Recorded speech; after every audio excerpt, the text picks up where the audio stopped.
Like, there's nothing else to say. If you are not enjoying where you are, completely change your environment. Yeah, I know it's not always nice moving away from your friends or your parents or anything like that, but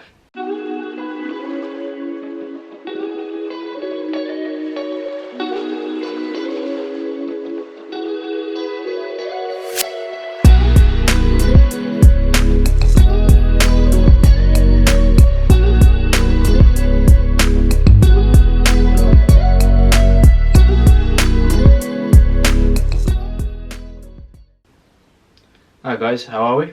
If you're new here, I'm a psychology student trained to be a therapist, so on this channel we talk about positivity, mindset, well-being, mental health and all things like that. So if that sounds of interest, stick around. Today I wanted to talk about a really interesting topic that comes up quite a lot, especially for people of my generation.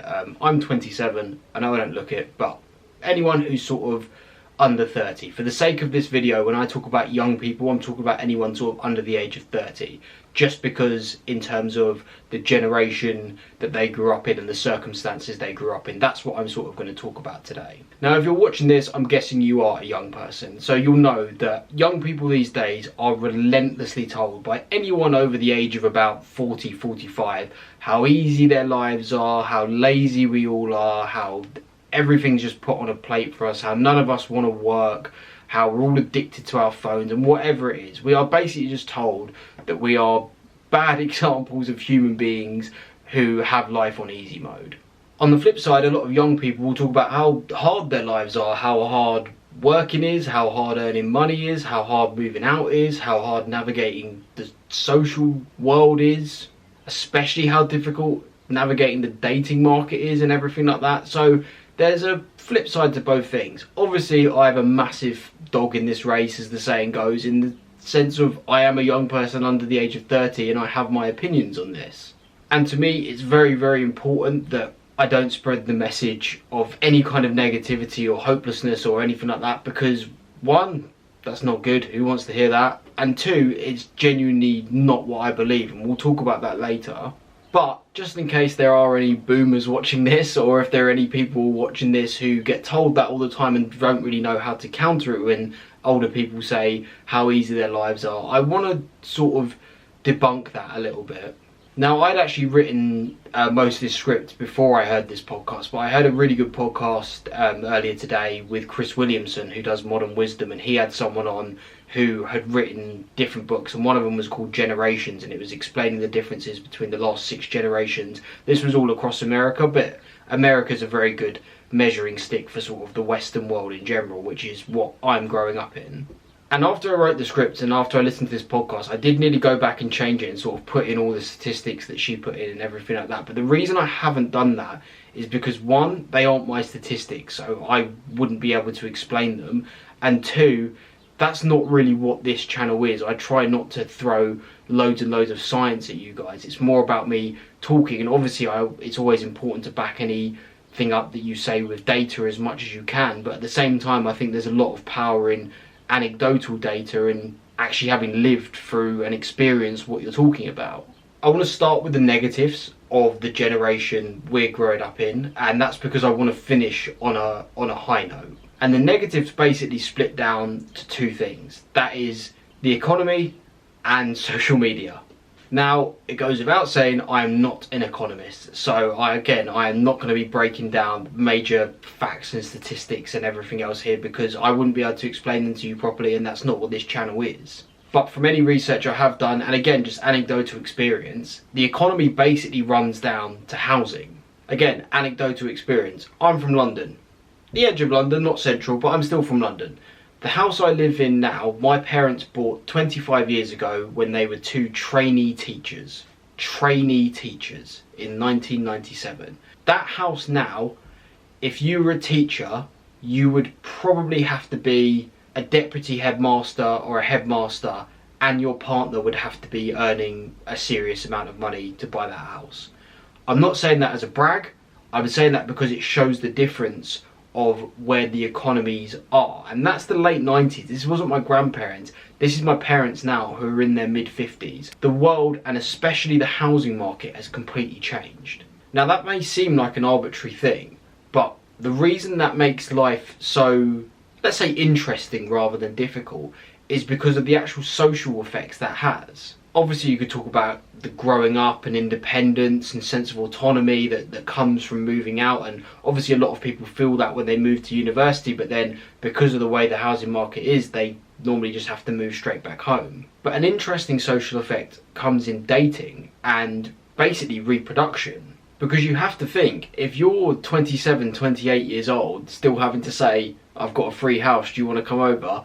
Not exactly a stable foundation for getting married and building a family on. And those statistics are starting to come out about how difficult it is. And again, you'll hear older generations saying, oh, none of you guys want to get married anymore and you're ruining everything because you're not having children.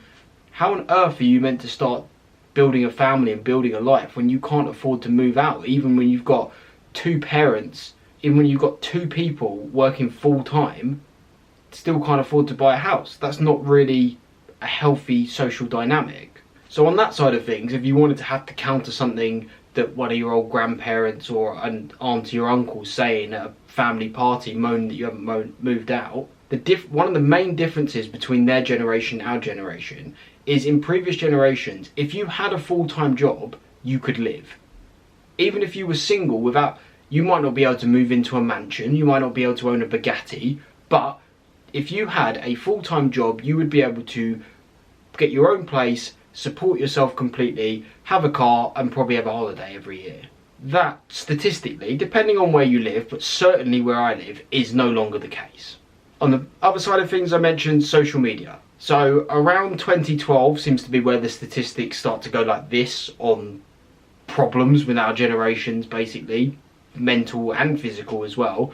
And obviously what happened in 2012, the iPhone became more mainstream and Instagram started to really pop off. And the way they described it on this podcast that I was listening to is it was the year that social media went from optional to mandatory. If you didn't have social media, you were weird. That was sort of 2012 onwards, and I actually remember that quite well, that changeover.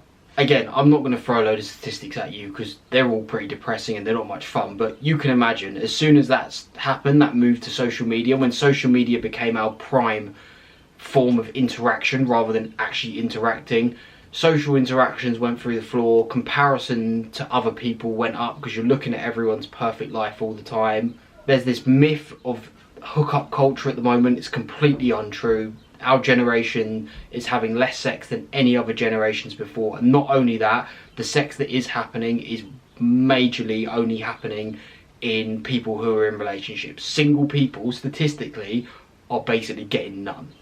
I want to end the negative bit there because I don't like putting anything negative on this channel. That is more about going back at people who say we have it easy and everything like that. So let's look on the upside. On the flip side, as I like to say, on the positive side, we are in an information generation. The internet and social media, we've talked about them being bad, but actually they're only as bad as you make them. They are how you use them. And what we do have that no one's ever had before is unlimited information on our fingertips, which means learning. You can use that technology that we've got to sit there and play video games all night and get no sleep and watch really sad and annoying things that make you unhappy, or you can use it to learn, to make yourself a better person, to start a business, to start a YouTube channel, whatever it is you want to do. You can use that social media and use the internet as a force for good in your life to make you happier. On the flip side of the economy, again, I'm not an economist and I know this is a little bit morbid, but economies are cyclical. All the boomers who took all the money and took all the houses and everything like that and had that all, they are going to start leaving us in the next sort of 5 to 10 years. That's just statistics. I know it's not nice, but they do say when that starts to happen, those houses and that money and that capital will start to flow back into the economy. Economies are cyclical. It's not great at the moment, but it will be better in future. In terms of hopelessness, if that's sort of something that you're feeling or something that you've been made to feel, that's not true. There are ups and there are downs, economy wise. We are just in a down at the moment. That's just the way it is. It won't always be like that, and it's certainly not a reason to give up. And then finally, this is something that I heard David Goggins say, and again, it's a little bit morbid, not great, but it is also true. With the way a lot of our generation are, the bar is set so low to be brilliant. If you walk 10,000 steps a day, go to the gym 3 times a week, maybe do a run, eat properly, read a book, you are already probably better than 90, 80% of people our age. Because unfortunately a lot of people have taken the comfort and technology that we've been given and used it as an excuse to do F all squared. And finally, to leave you with, your life is what you make it. There are always restraints, but those restraints can often be broken through. You may start further back than other people start, but it doesn't mean you can't get ahead of where they are. Think big, think outside the box. If you hate your job, okay, do you actually enjoy the day to day? Do you enjoy what you do? Yeah, you just don't like the company? Okay, fine. Are you a teacher and you hate the school you're in? Go be a teacher in Australia. Go be a teacher in France. Are you a nurse but you don't like the hospital you're in? Okay, go be a nurse. Just do something that you've never done before. Don't just move out of your city, move out of your country, move out of your continent. Just entirely shake your world up. If you're at that place where you are sat here going, I don't see how this gets any better, you just haven't found what makes you happy. As they say, if a plant isn't growing, you don't throw the plant away, you change the environment that it's in. Everyone enjoys different things. What are the chances, just geographically, what are the chances that you were born in the exact place that you were meant to live your whole life? What is, if you're saying, oh, I can't meet anyone, I feel so alone, what are the chances that your life partner lives 5 minutes or 10 minutes or 5 miles from where you're born? But there's nothing else to say. If you are not enjoying where you are, completely change your environment. Yeah, I know it's not always nice moving away from your friends or your parents or anything like that, but all those people just want what's best for you and just want you to be happy. To feel something you've never felt before, you have to do something that you've never done before. So completely shake your life up. Make that radical change. What have you got to lose? Thank you for making it all the way to the end. I do appreciate you guys who stick around. If you do find any of it interesting, please do consider liking, subscribing. I do 2 of these every week, so you don't want to miss them. Comment any other thoughts you have below. I also put my socials in the description if you want to send me a message or ask me a question, and I will see you in the next one. Until then, take care, guys.